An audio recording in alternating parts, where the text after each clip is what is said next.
Students, today we are going to discuss unit number 6 solutions. The topic which I am going to describe about dilution of solutions. तो बेटा dilution of solutions की base पे हम solution chapter start किया हुआ था। हमने कल solutions के बारे में पढ़ा था कि solutions क्या होता है और solution की different types को हमने यहाँ पे explain किया था। तो आज जो हमारा टॉपिक है dilution of solution से रिलेटेड है। dilution of solution के रिगार्डिंग हमने सॉल्यूशन को क्लासीफाई किया हुआ है दो टाइप्स में, डाइल्यूट सॉल्यूशन होता है और एक कंसनट्रेटेड सॉल्यूशन होता है।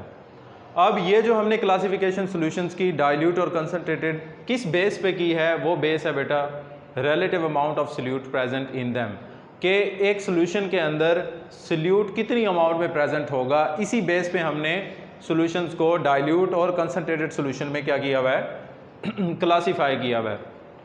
तो अब यहाँ पे हम एक्सप्लेन करेंगे डाइल्यूट सॉल्यूशन को और कंसनट्रेटेड सॉल्यूशन को। तो पहले हम आपको बताएंगे कि रिलेटिव अमाउंट ऑफ सॉल्यूट की बेसिस पे हमने ये दो टाइप के सॉल्यूशन यहाँ पे क्या करने हैं, एक्सप्लेन करने हैं। कि कुछ सॉल्यूशंस ऐसे होंगे जिनमें सॉल्यूट की जो रिलेटिव अमाउंट होगी वो ज़्यादा होगी, और कुछ सॉल्यूशन ऐसे होंगे जिनमें सॉल्यूट की जो अमाउंट होगी वो क्या होगी, कम होगी। तो सबसे पहले हम देख लेते हैं डाइल्यूट सॉल्यूशन को। तो यहाँ पे हम बताएंगे कि dilute solution are those which contain relatively small amount of dissolve solute in the solution.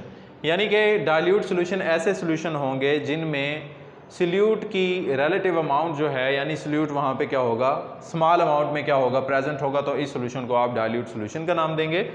Next फिर क्या है बेटा, कंसनट्रेटेड सॉल्यूशन। कंसनट्रेटेड सॉल्यूशन इसके बिल्कुल क्या होगा, अपोजिट होगा। कि यहाँ पे हम इसको अगर एक्सप्लेन करने लगें, डिफाइन करने लगें, डाइल्यूट सॉल्यूशन को तो हमने यहाँ पे एक्सप्लेन कर दिया, डिफाइन कर दिया। अब बारी है कंसनट्रेटेड सॉल्यूशन की। कंसनट्रेटेड सॉल्यूशन आर दो solutions which contain relatively large amount of dissolve solute in solution. तो वहाँ पे स्मॉल अमाउंट होगी तो डाइल्यूट सॉल्यूशन होगा, और कंसनट्रेटेड सॉल्यूशन में आपके पास सॉल्यूट की जो अमाउंट होगी वो क्या होगी, लार्ज क्वांटिटी में होगी, यानी लार्ज अमाउंट में होगी। तो वो इस बेस पे कंसनट्रेटेड हो जाएगा। तो यहाँ पे हम इसकी एग्जांपल देते हैं कि ब्राइन हमारे पास एक सॉल्यूशन है। ब्राइन क्या होता है बेटा, concentrated solution of common salt in water. अगर आप कॉमन साल्ट को, यानी कि सोडियम क्लोराइड जो आपके पास NaCl है, उसको वाटर में ऐड कर देंगे तो वो उसकी अगर हम अमाउंट इंक्रीज़ कर देते हैं, यानी लार्ज अमाउंट में अगर ब्राइन को हम वाटर में डिज़ोल्व करें तो आपके पास कंसनट्रेटेड सॉल्यूशन आएगा।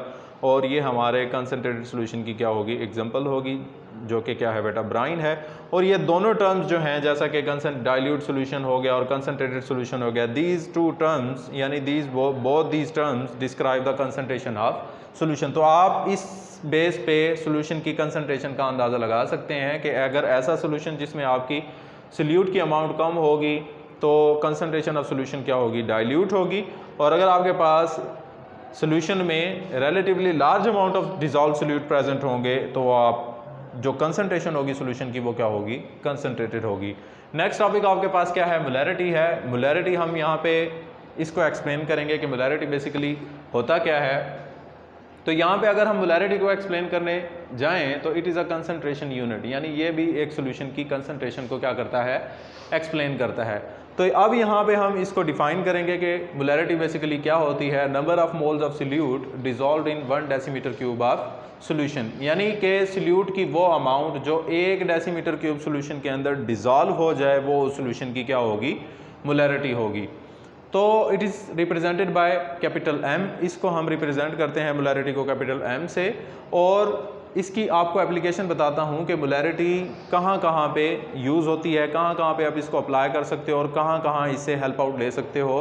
तो molarity is the unit mostly use in chemistry and allied sciences.